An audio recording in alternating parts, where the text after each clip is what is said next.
বড় পীর কিন্তু আল্লাহর মস্ত বড় একজন ওলি ছিল, মাদার জাত আউলিয়া, যাদেরকে বলা হয় যারা মায়ের গর্ভ থেকে আল্লাহর ওলি হয়ে এই দুনিয়ার মধ্যে এসেছে। সেই বড় পীর ছিল অনেক সুদর্শন। বড় পীরের হাজার হাজার হাজার হাজার মুরিদান ছিল। বড় পীরকে এই দেখতো পাগল হয়ে দিত। ওই যে যাহার বদন দেখা মাত্র তোমার মনে জাগবে আনন্দ, এই বড় পীরের দেখা মাত্রই মনে আনন্দ জায়গা যায়। এত সুদর্শন ছিল আমার বড় পীর।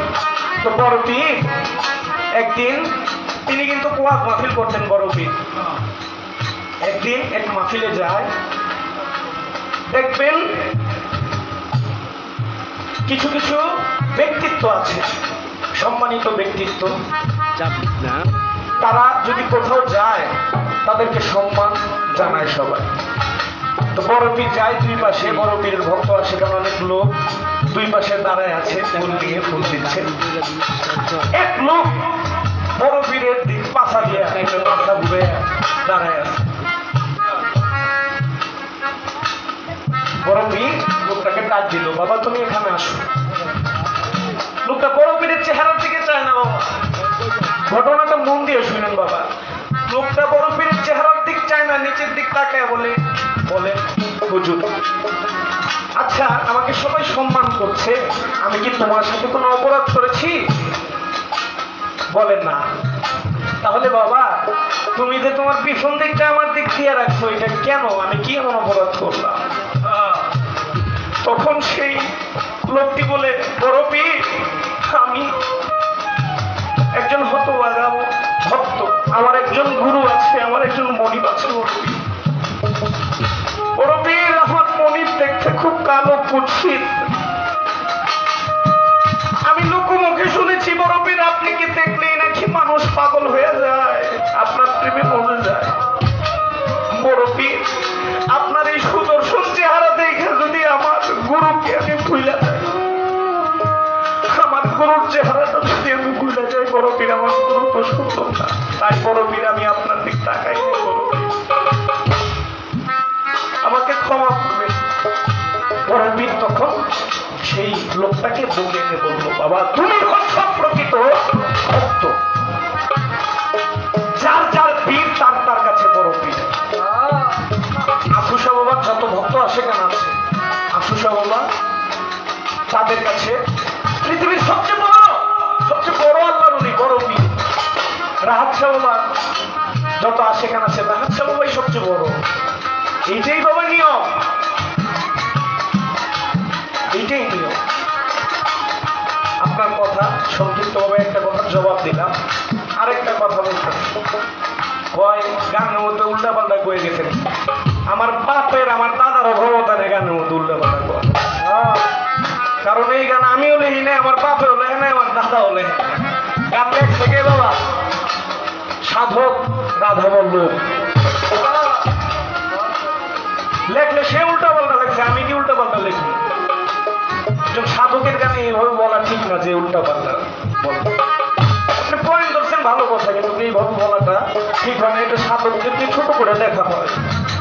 তারা বিশাল মাপের সাধক ছিল, তারা যে সব গান লিখে গেছে, আমার মতো ফেরদৌস হাজারবার জন্ম নিল, তাদের গানের একটা অক্ষর সমান আমি লিখতে পারবো না।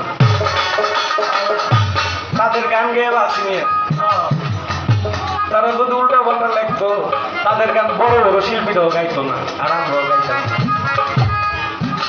সাধক লিখেছে কি, তোমার মুখে যাহা মিঠা লাগে সপে দাও গোবিন্দের ভোগে, তোমার গুরুর ভোগে। বলতাছে আমি আপেল খাইলাম কামড় দিয়া, এটা মিঠা লাগছে, তো গুরুরে আইঠা খাবার দিই কেন? আরে ব্যাপারটা এমন। আপনি শঙ্কর দাসের বলে যদি একটু না বুঝেন, আমি আর কি বুঝাবো? ব্যাপারটা তো এমন না। ব্যাপারটা হচ্ছে আমি যা খাইছি, আমার গুরুর বাড়িতে যাই, আমি যা ভক্ষণ করলাম, আমার মুখে যেটা মজা লাগে, আমার কাছে সবচেয়ে বেশি ভালো যেটা লাগে। এখন ফলের দোকানে যাইলাম বাবা, আমি ধরেন আমার গুরুর জন্য আমি ফল কিনা নিবি, আঙ্গুর বেদানা কিনলাম, ফলগুলা ভালো না খারাপ, আমি ফলের দোকানে গিয়ে কিন্তু বাছাই বাছাই করে ফলগুলা কিনবো। আরে সর্বনাশ, আমার গুরুর জন্য আমি নিব।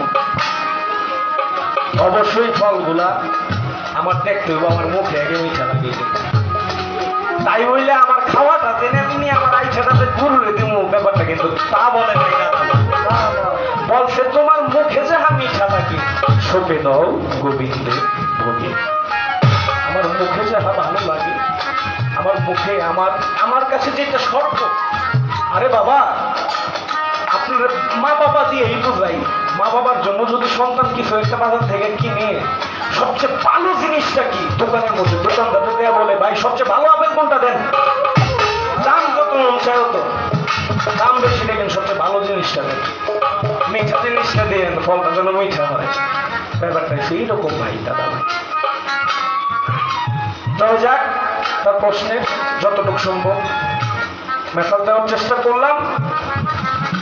তা আমাকে যেহেতু দুইটা করছে আমি একটাই বলে দেই, আমি বিশ্বাস করবো না।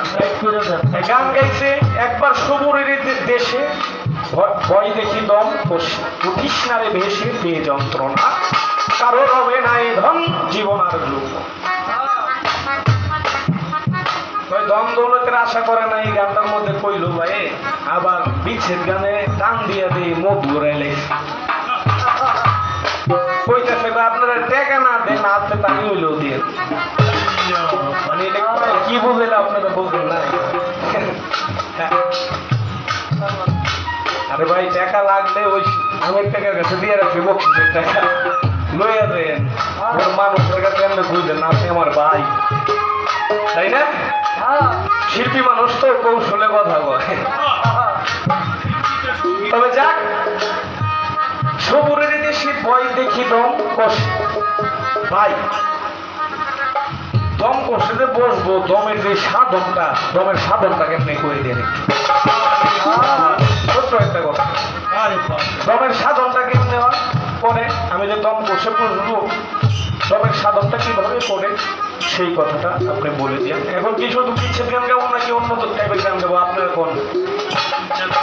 এই জায়গার মধ্যে আসলে অনেক একটা চিন্তার মধ্যে থাকি বাবা, আপনার মন ইচ্ছে মধ্যে গান গাইতে হয়, আমাদের মন থেকে গান গাইতে বেশি একটা পারি না, বুঝছেন? ওরে বাবা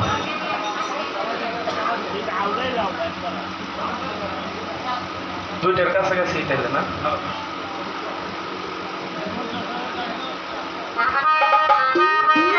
এর আগের মঞ্চে বাবা লাগে একটা গান গাইছি, পরে আবার করবো পাগল বাচ্চুর একটা গান গাইছি।